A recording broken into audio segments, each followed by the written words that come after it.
झुक झुक कर सीधा खड़ा हुआ हूँ, झुक झुक कर सीधा खड़ा हुआ, अब झुकने का शौक नहीं, अपने हाथों रचा स्वयं को, तुमसे मिटने का खौफ नहीं।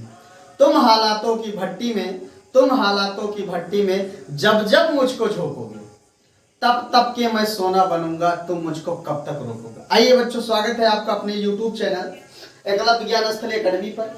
बाबू आज आपको हम फिजिक्स क्लास 11th का जो पार्ट 1 है, लेक्चर नंबर 2 बताएंगे, जिसमें कि हम लोग एनर्जी और मैटर के बारे में हम लोग जानकारी ले लिए थे फर्स्ट पार्ट में, लेक्चर 1 में। आज हम उसके आगे बढ़ते हैं। लेक्चर 2 में आप पढ़ोगे द्रव्य और ऊर्जा में संबंध, क्या संबंध है, क्या रिलेशन है, उसके बाद बच्चों हम आगे बढ़ेंगे।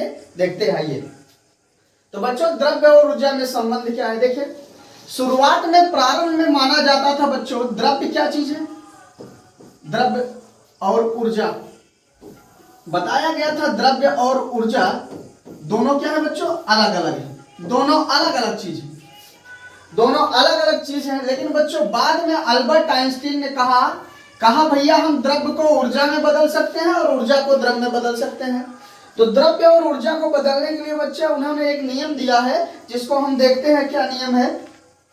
देखिए, जिसको हम लोग कहे थे बच्चों E बराबर mc², याद होगा आपको, E बराबर mc²। और इसी हिसाब से बच्चों अल्बर्ट आइंस्टीन ने एक परिभाषा भी दिया है भौतिकी का, वो भी देखेंगे। देखिए द्रव्य और ऊर्जा में संबंध है। अल्बर्ट आइंस्टीन के अनुसार, अल्बर्ट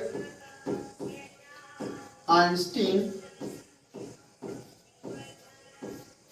सर के अनुसार, इज्जत से बोलो, अल्बर्ट आइंस्टीन सर के अनुसार, नाराज हो कि बुला लिए तो मजा नहीं आएगा। आइंस्टीन के अनुसार देखिए, इन्होंने कहा था E बराबर क्या कहा था बच्चों, E बराबर कहा था mc²। क्या कहा था बाबू, E बराबर mc², जहां E द्रव्य के द्रव्यमान, जहां E द्रव्य के द्रव्यमान,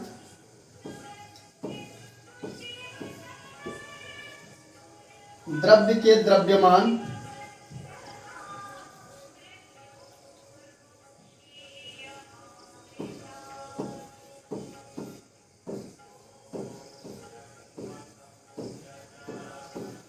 जहां द्रव्य के द्रव्यमान के तुल्य ऊर्जा है, तुल्य ऊर्जा है। चलिए, और बच्चों तथा C निर्वात या वायु में, निर्वात या वायु में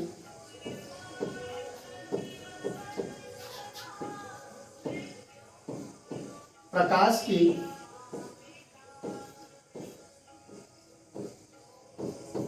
ऊर्जा। जहां क्या है बच्चों, C निर्वात या वायु में प्रकाश की ऊर्जा है, यम क्या है बच्चों, द्रव्य का द्रव्यमान है, E क्या है, उसके इक्वल क्या होता है, एनर्जी होता है। अब जैसे बच्चों इन्होंने और कहा था, और कहा, इतना नियम देने के बाद इससे पता चल चुका था बाबू कि द्रव्य को हम ऊर्जा में, ऊर्जा को द्रव्य में हम कन्वर्ट कर सकते हैं। उसके बाद इन्होंने अपने नियम के अनुसार ही बच्चा भौतिकी का एक परिभाषा दिया है, वो भौतिकी का परिभाषा देख लेते हैं। इन्होंने क्या कहा बच्चों, कहा कि भौतिकी क्या है, भौतिक विज्ञान की वह शाखा, इसमें बताया विज्ञान की वह शाखा जिसमें हम ऊर्जा और द्रव्य तथा उससे संबंधित अन्योन्य क्रियाओं का अध्ययन करते हैं, उसे हम क्या कहते हैं बच्चों, भौतिकी कहते हैं। और किसके अनुसार बन रहा है बच्चों, अल्बर्ट आइंस्टीन जी के अनुसार। बच्चा आप इसकी परिभाषा क्या लिखोगे, विज्ञान की वह शाखा, विज्ञान की वह शाखा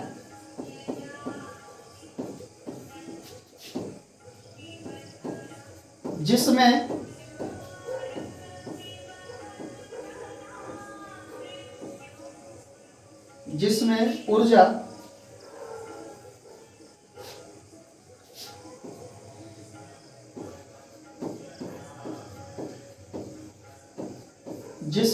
ऊर्जा तथा द्रव्य व इनसे इनसे संबंधित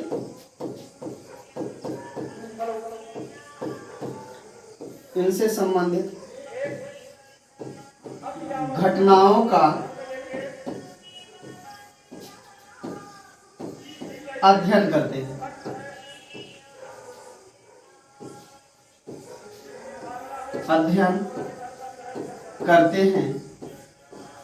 भौतिकी कहलाती है।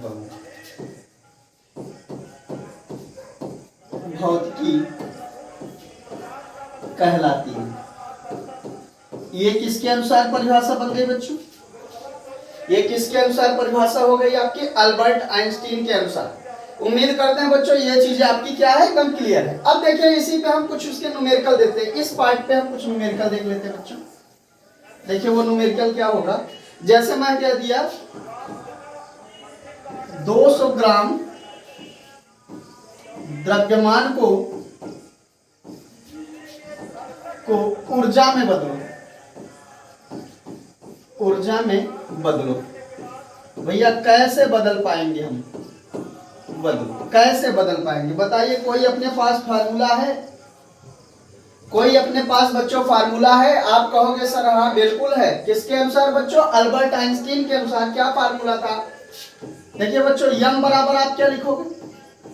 200 ग्राम। और आप इसको कन्वर्ट करोगे केजी में, तो बच्चा कितना करोगे? 10 की पावर -3। और ओवरऑल इसको लिख सकते हैं 2 × 10 की पावर -1 केजी। चलिए इतना क्लियर हो गया बच्चों। सी की वैल्यू आप जनवरी करते हो 3 × 10⁸ मीटर प्रति सेकंड होता है। बहुत अच्छी बात है बच्चों। हमको ई की वैल्यू फाइंड करनी है, हमको ई निकालना था, एनर्जी निकालना है। तो उम्मीद करते हैं बच्चों अब देखिए मजा आ जाएगा। अब तो आएगा असली मजा। क्या आएगा बाबू? मजा।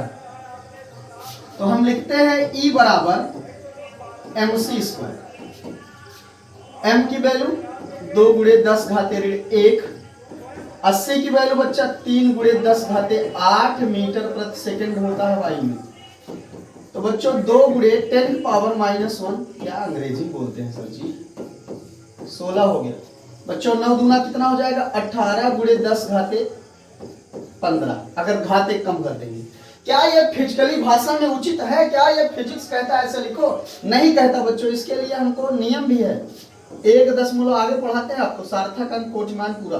1.8 × 10⁻16 जूल की क्या आ गई बच्चों? एनर्जी आ गई। मतलब फाइनली आप कह सकते हैं बच्चों आपका द्रव्य जो है ऊर्जा में कन्वर्ट हो गया। उम्मीद करते हैं बच्चों आपको कभी दिक्कत नहीं आएगी। एक क्वेश्चन और देखते हैं बाबू, उसके बाद पूरी जिंदगी हो जाएगी मस्त आपकी। मैं कहूंगा आपसे, कह दूं, बुरा तो नहीं मानेंगे आप लोग? चलो देखते हैं बच्चों। अगर आपके पास एनर्जी कह दे 200 जूल की एनर्जी है, 200 जूल की क्या है बाबू? एनर्जी है। तो इसको द्रव्य में जब बदलोगे तो द्रव्यमान तो आने ही आना है। तो बाबू हमको यम पूछ लिया। अब देखिए क्या करते हैं हम लोग। तो बच्चों E बराबर हम जानते हैं क्या? mc² होता है। E बराबर mc² होता है। तो बच्चों अब देखिए क्या करते हैं हम लोग। तो m की वैल्यू चाहिए आपको। m बराबर हो जाएगा E/ कितना बच्चों? c²। E की वैल्यू दिया है कितना? 200 जूल। C की वैल्यू आपको पता ही है, 3 त्रिक का कितना हो जाता है? 9 × 10⁻, कितना बच्चों? 16। अब बताइए आप 20 × इसको बच्चा 10 लिख सकते हो। इसको ऊपर ले जाओगे 10⁻, 16 बन जाएगा और नीचे बन जाएगा 1।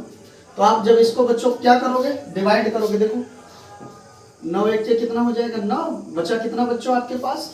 कितना बचा? 11। तो अगर 0 बढ़ाओगे बच्चों 11 9 99, लगभग इतना मान लेते हैं। और ये देखिए 1 10 इसका हो जाएगा इतना केजी आपका है। उम्मीद करते हैं बच्चों ये कॉन्सेप्ट एकदम क्लियर है। तो आप लोग एकदम स्क्रीनशॉट मारिए कचाक से। आगे बढ़ते हैं बच्चों। अब आ गई बच्चों, अब जो हिस्ट्री देना है वो चीजें आ गई। अब आपको बताना है भौतिकी का कार्यक्षेत्र एवं रोमांच। एकदम आराम से बने रहिए हमारे साथ। आपको मस्त न कर दे तो हमारा नाम मोहसिन नहीं। बच्चों देखते हैं अब अगला टॉपिक आपका क्या होगा? भौतिकी का कार्य क्षेत्र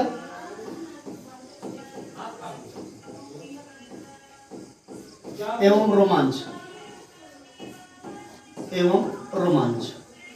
बहुत रोमांच आएगा बच्चा, बहुत मजा आएगा। चलिए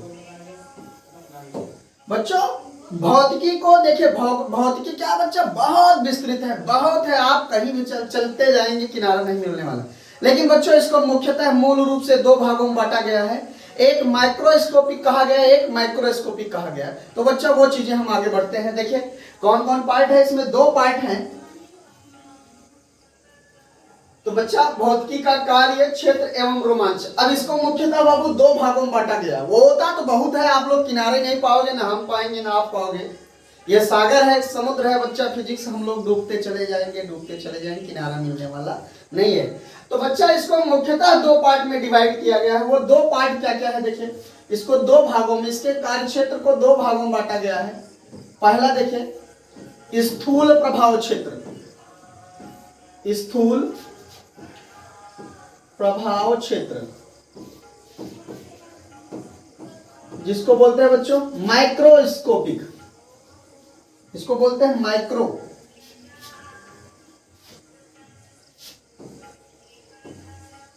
माइक्रोस्कोपिक, इसको बोलते हैं माइक्रोस्कोपिक। और दूसरा क्या है बच्चों, सूक्ष्म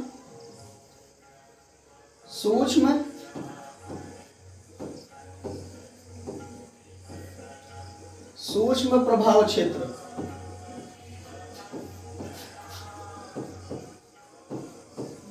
बाबू इसको बोलते हैं माइक्रो मीन्स छोटा, सूक्ष्म, और इसको क्या था माइक्रो। देखिए इसको बोलते हैं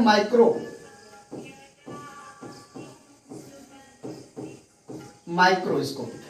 बाबू ये मुख्यतः आपका दो प्रकार का क्षेत्र है, स्थूल प्रभाव क्षेत्र, सूक्ष्म प्रभाव क्षेत्र। तो स्टार्ट करते हैं बच्चों। इसमें क्या करते हैं, स्थूल प्रभाव क्षेत्र में हम बच्चों पार्थिव, खगोलीय या बड़े बड़े पिंडों के बारे में अध्ययन करते हैं बच्चों, या आप कह सकते हैं तो और धरती की चीजों का अध्ययन करते हैं। वो क्या बच्चों स्थूल प्रभाव क्षेत्र में पढ़ेंगे। सूक्ष्म प्रभाव क्षेत्र मतलब देखिए नाम से ही पता चल रहा है, सूक्ष्म मीन्स होता है बच्चों अति सूक्ष्म। जैसे परमाणुओं के बारे में पढ़ना हो गया बच्चों, इलेक्ट्रॉन्स के बारे में पढ़े, प्रोटॉन्स, न्यूट्रॉन्स, फोटॉन्स, इन सब की चीजों के बारे में बच्चा जहां अध्ययन करेंगे वो आपका क्या होगा, सूक्ष्म प्रभाव क्षेत्र है। उम्मीद करते हैं ये दो पॉइंट क्लियर हुआ। अब हम बारी बारी से इनका हम डिटेल बताते हैं आपको। तो बच्चा स्टार्ट करते हैं हम लोग स्थूल प्रभाव क्षेत्र। स्थूल प्रभाव क्षेत्र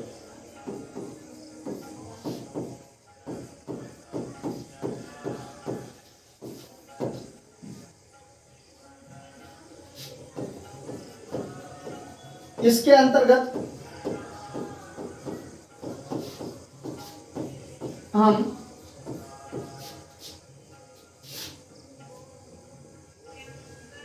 हम बच्चों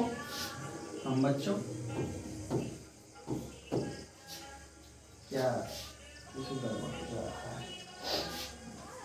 कोई बात नहीं, इसके अंतर्गत हम पार्थिव,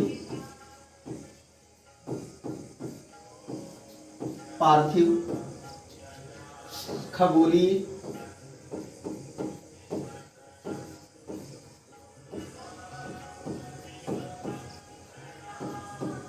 पिंडों आदि से संबंधित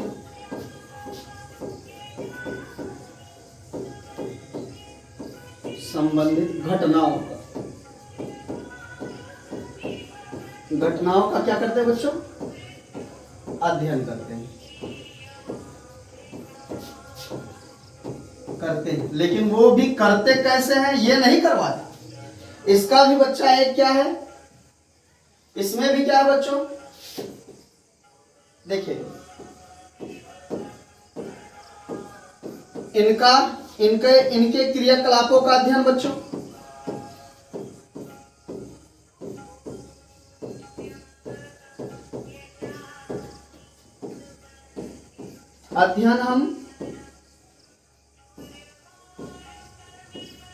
अध्ययन बच्चों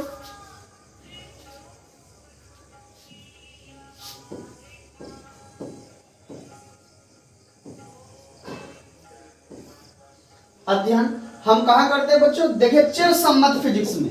कौन सा नाम है बच्चों, चिरसम्मत भौतिकी।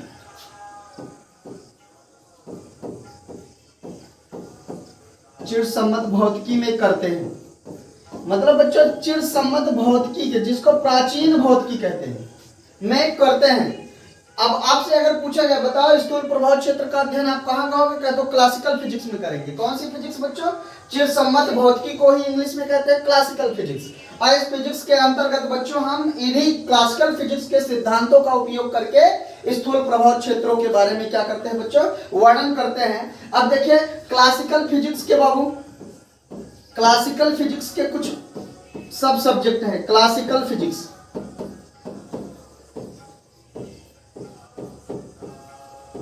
क्या है, कुछ इसके क्या है उप विषय हैं, तो वो बच्चा स्टार्ट करते हैं। पहला क्या है इसमें, यांत्रिकी। यांत्रिकी जिसको हम लोग बच्चों अंग्रेजों की भाषा में कहते हैं मैकेनिक्स। मैकेनिक्स। दूसरा क्या है बच्चों, दूसरा यांत्रिकी, सॉरी यांत्रिकी हो गया ऊष्मागतिकी। ऊष्मागतिकी जिसको बोलते हैं बच्चों थर्मोडायनेमिक्स।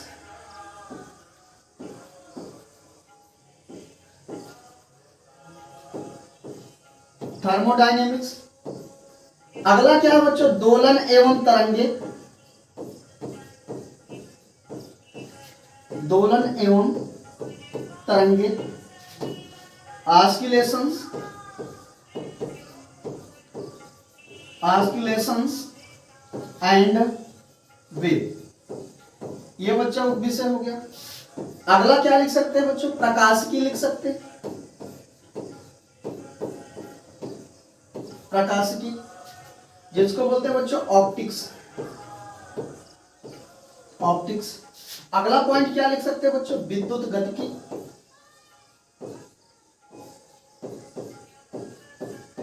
विद्युत गतिकी जिसको बोलते हैं इलेक्ट्रोडायनेमिक्स।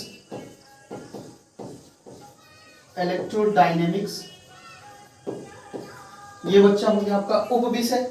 अगर आपसे बात किया जाए बच्चों बारी बारी से इनके क्वालिफिकेशन या इनके बारे में जानकारी की बात किया जाए तो आप लेक्चर बढ़िया से समझिएगा। चलिए यांत्रिकी बच्चों, आप बताओगे भौतिक विज्ञान की वह शाखा जिसके अंतर्गत हम किसी पिंड के बारे में, किसी पिंड के गति के बारे में पढ़ेंगे, चाल के बारे में, दूरी के बारे में बच्चा, उसके ऊपर लगने वाले बल, दाब, त्वरण आदि इन सब के बारे जहां अध्ययन करते हैं बच्चों वो क्या कहलाएगा, यांत्रिकी कहलाएगा। यांत्रिकी को अंग्रेजी में क्या कहते हैं बच्चों, मैकेनिक्स कहते हैं। क्या कहते हैं, मैकेनिक्स। आगे बढ़ते हैं, ऊष्मागतिकी क्या बाबू, ऊष्मागतिकी क्या है, भौतिक विज्ञान की वह शाखा जिसके अंतर्गत हम ऊष्मा तथा ऊष्मा से संबंधित घटनाओं का क्या करते हैं, अध्ययन करते हैं, उसे हम क्या कहते हैं बच्चों, ऊष्मागतिकी कहते हैं। ऊष्मागतिकी में क्या क्या आ सकता है, जैसे ऊष्मा चालन आ सकता है बच्चों, संवहन आ सकता है, ताप पढ़ सकते हो, तो ये आपका बन गया ऊष्मागतिकी। आगे बढ़ते बच्चों, दोलन एवं तरंगे।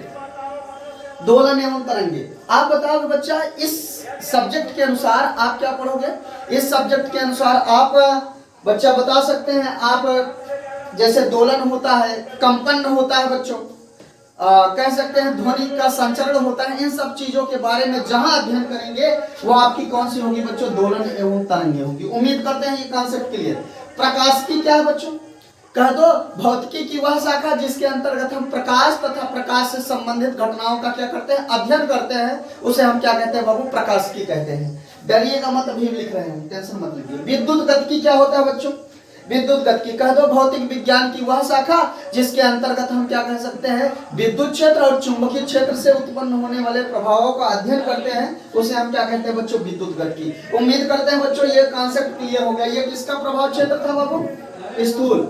स्थूल में कौन सा, सॉरी स्थूल का है, स्थूल प्रभाव क्षेत्र के अंतर्गत ये आता है। स्थूल प्रभाव क्षेत्र का अध्ययन हम कौन सी फिजिक्स में करते हैं बच्चों, क्लासिकल फिजिक्स में। और क्लासिकल फिजिक्स के अंतर्गत क्या क्या आते हैं, यांत्रिकी, ऊष्मागतिकी, दोलन, प्रकाशिकी, विद्युत गतिकी। उम्मीद करते हैं बच्चों ये क्लियर है। और क्लासिकल फिजिक्स के पिता बच्चों देखिए सब संदेहमय है, कोई चीज क्लियर नहीं है, मैं बताता हूँ जो देखिए सही है कि नहीं सही, क्योंकि कोई भी चीज बच्चों स्पष्ट नहीं है।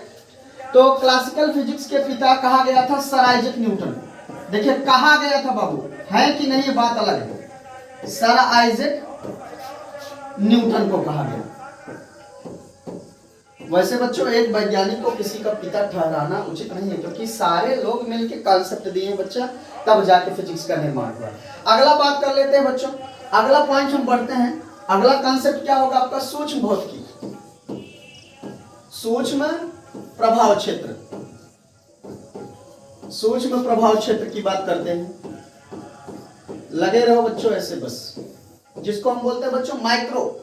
तो आप कहोगे इस प्रभाव के अंतर्गत, इस प्रभाव के अंतर्गत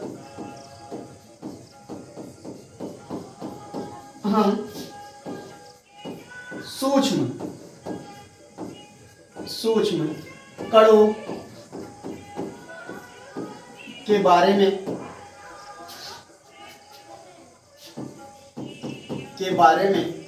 जानकारी लेते हैं।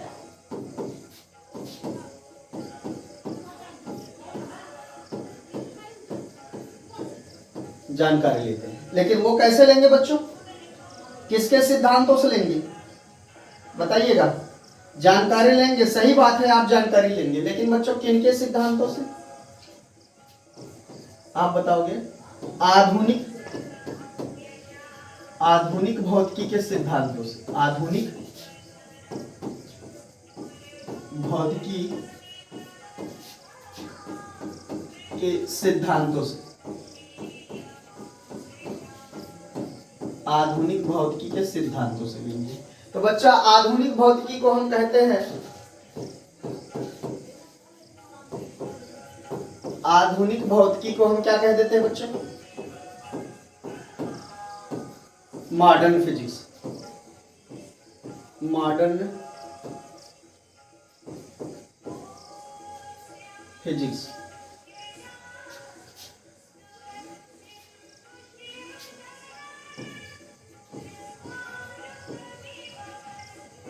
मॉडर्न फिजिक्स की बात करते हैं।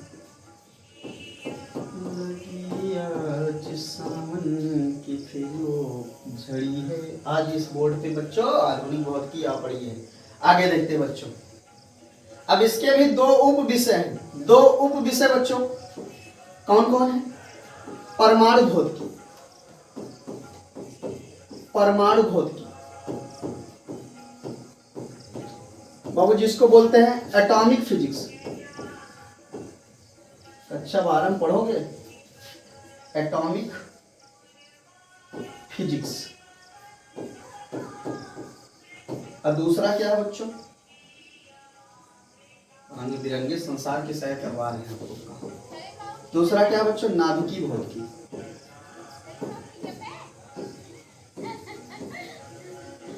नाभिकीय भौतिकी जिसको क्या बोलते हैं बच्चों? Nuclear physics. Nuclear physics.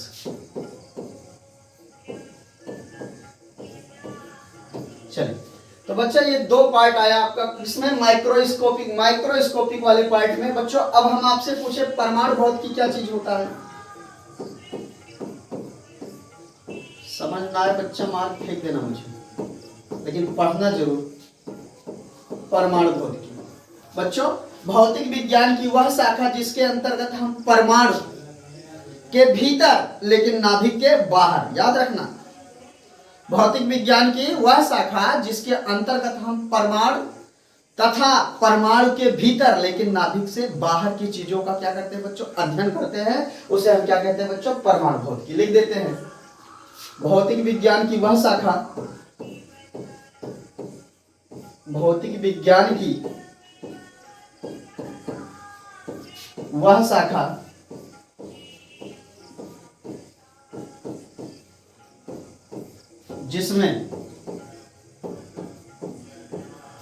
जिसमें परमाणु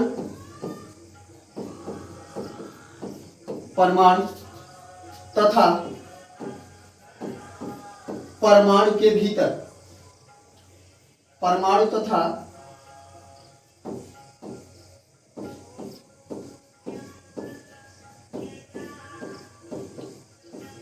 परमाणु के भीतर, परमाणु के भीतर लेकिन लेकिन नाभिक के बाहर, लेकिन नाभिक के बाहर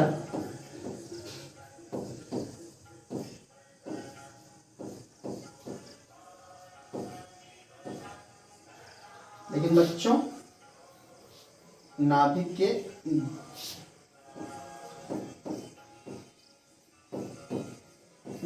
के बाहर के घटनाओं का अध्ययन करते हैं, के घटनाओं का अध्ययन करते हैं।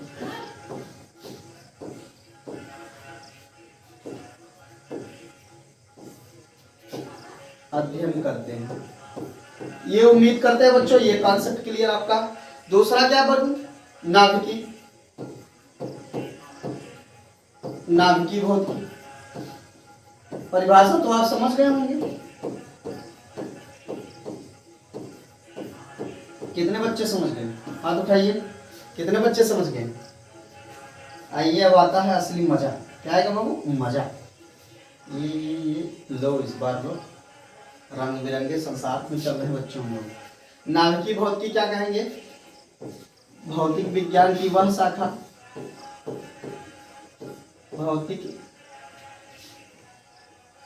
भौतिक विज्ञान की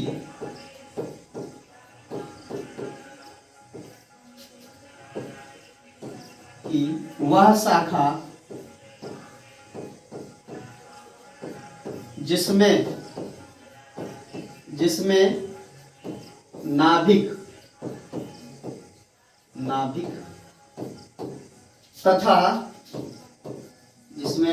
तथा नाभिक से संबंधित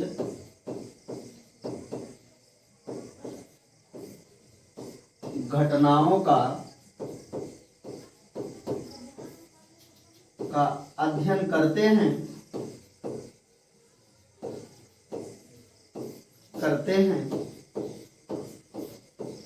क्या कहलाता है बच्चों? नाभिकी भौतिकी। नाभिकी भौतिकी कहलाता है। उम्मीद करते हैं बच्चों एकदम मामला सब क्लियर होगा। ये हो गया बच्चा आपका। तो उम्मीद करते हैं बच्चों ये तो आपका क्या पूरा क्लियरिटी हो गया क्या कैसे है फिजिक्स के बारे में। तो बच्चा अगला पॉइंट हम जो है अब पढ़ेंगे प्रकृति में बल। बच्चों जितनी भी क्रियाएं आपके ब्रह्मांड में हो रही है बच्चों उसके लिए उत्तरदायी क्या है? बल है। अगर बल न होता बच्चा क्या होता? बात करते हैं गुरुत्वाकर्षण बल की। नाभिकीय बल बच्चा, जिसको गुरुत्वाकर्षण बल, नाभिकीय बल, विद्युत चुंबकीय बल, दुर्बल नाभिकीय बल, ये बल क्या है बच्चों? आपके लिए बहुत उपयोगी है। अगर ये बल नहीं रहेगा तो बच्चा हम अपना जीवन यापन आसानी से नहीं कर सकते। बच्चा वीडियो लंबा हो जाएगा इसलिए आप आराम से पढ़िए, धीरे धीरे पढ़ेंगे। अगला टॉपिक आपका क्या होगा बच्चा? हम बल के बारे में पढ़ेंगे और एकदम विस्तृत तरीके से हर चीज। आप गुरुत्वाकर्षण बल के बारे में पढ़ेंगे। गुरुत्वाकर्षण बल रहेगा तब क्या होगा, नहीं रहेगा तब क्या होगा बच्चों, गुरुत्वाकर्षण बल होता कैसे है, पूरा 1 से 0 से शिखर तक पहुंचाने का काम करेंगे। बस आप हमारे साथ लगे रहिए। अगर बच्चों समझ में आए मुझे तुम उठा बहा देना, कहीं चलेगा कोई दिक्कत नहीं है, लेकिन समझ में आएगा ये गारंटी लेता हूं। ठीक बच्चा, तो आप स्वस्थ रहिए, मस्त रहिए। मिलते हैं अगले वीडियो में, तब तक के लिए धन्यवाद।